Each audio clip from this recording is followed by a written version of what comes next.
అందరికీ నమస్కారం. చాలా ఏళ్ళు గ్యాప్ వచ్చింది నాకు. 1999లో నా జర్నీ ఆర్టిస్ట్‌గా మొదలైంది. మార్పు అంటే ఈ ఇండస్ట్రీ ఏదైతే ఉందో, ఇండస్ట్రీలో చాలా మార్పులొచ్చాయి. నేను అప్పుడు ఇండస్ట్రీని చూసాను, ఇప్పుడు ఇండస్ట్రీని చూస్తున్నాను. చాలా విషయాలు అర్థం చేసుకునే ప్రాసెస్‌లో ఉన్నా. అయితే ఇన్నేళ్ల నుంచి క్రమక్రమంగా చాలా అభివృద్ధి చెందింది. మా మా అసోసియేషన్ కావచ్చు, మా ఇండస్ట్రీ కావచ్చు, మా ఆర్టిస్టుల పరిస్థితులు కావచ్చు. ఒకప్పుడు ఉన్నట్టుగా ఇప్పుడు లేదు. మార్పులొచ్చాయి. అవి వాటంతట అవే వచ్చాయా? లేదు. చాలా ప్రయత్నాలు జరిగాయి. ప్రయత్నాల వల్ల చాలా మార్పులొచ్చాయి. వాటిని డెఫినెట్‌గా మనం అప్రిషియేట్ చేయాలి. చేసి వాటిని గౌరవించాలి. గౌరవించి కొత్త పుంతలు తొక్కుతూ ముందుకెళ్ళాలి. ఇప్పుడు ప్రాబ్లమ్స్ వేరు. సో నేను పర్సనల్‌గా ఈ ప్యానెల్‌లో భాగంగా ఉండడానికి కారణం ఏంటంటే, ఎవ్వరు వెంటనే అంటే నేను పర్సనల్‌గా బిలీవ్ చేసేది, లేవగానే నేను పరిగెత్తాలి అని అనుకోలేదు. ఫస్ట్ నేను అర్థం చేసుకోవాలనుకున్నాను, నేర్చుకోవాలనుకున్నాను. ఏం ప్రాబ్లమ్స్ ఉన్నాయి, ఇప్పటి వరకు ఏం చేసాం మనము, ఎక్కడ మనకి అడ్డంకులు వచ్చాయి, వాటిని కొత్తగా ఏమైనా మార్చుకోవచ్చా, ఏమైనా కొత్త సొల్యూషన్స్ వెతుక్కోవాలా. సో ఇప్పుడు ఈ ప్యానెల్ ఏదైతే ఉందో, ఒక అందమైన పాత కొత్తల మేళవింపు.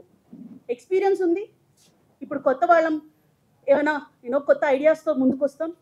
ఈ రెండింటిని కలిపి పాత ప్రాబ్లమ్స్కి కొత్త సొల్యూషన్స్ వెతుక్కోవచ్చు, కొత్త ప్రాబ్లమ్స్కి పాత అనుభవాన్ని జోడించి ప్రాబ్లమ్స్ సాల్వ్ చేసుకోవచ్చు.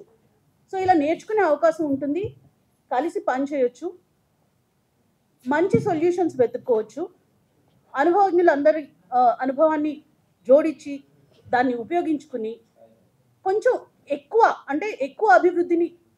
అభివృద్ధి దిశగా వెళ్ళే అవకాశం ఉంటుంది అన్నది నా నమ్మకం. వీళ్ళందరూ కూడా వీళ్ళతో నేను కలిసి పనిచేశాను.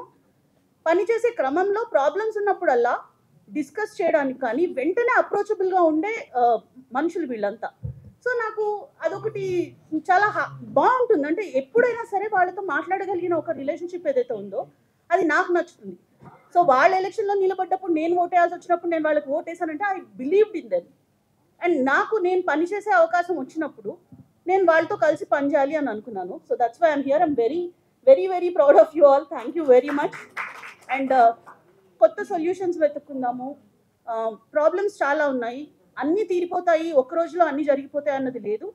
కానీ సిన్సియర్ ఎఫర్ట్ పెట్టాలి అన్నది మా అందరి ఉద్దేశం. పర్సనల్గా నేను డెఫినెట్గా ఎంత పని వీలైతే అంత పని చేయాలి అన్నది నేను అనుకుంటున్నాను. అండ్ నాకు ఆ అవకాశం ఇలా వస్తున్నందుకు నేను చాలా హ్యాపీగా ఉన్నాను. So let's go, let's rock. Thank you so much.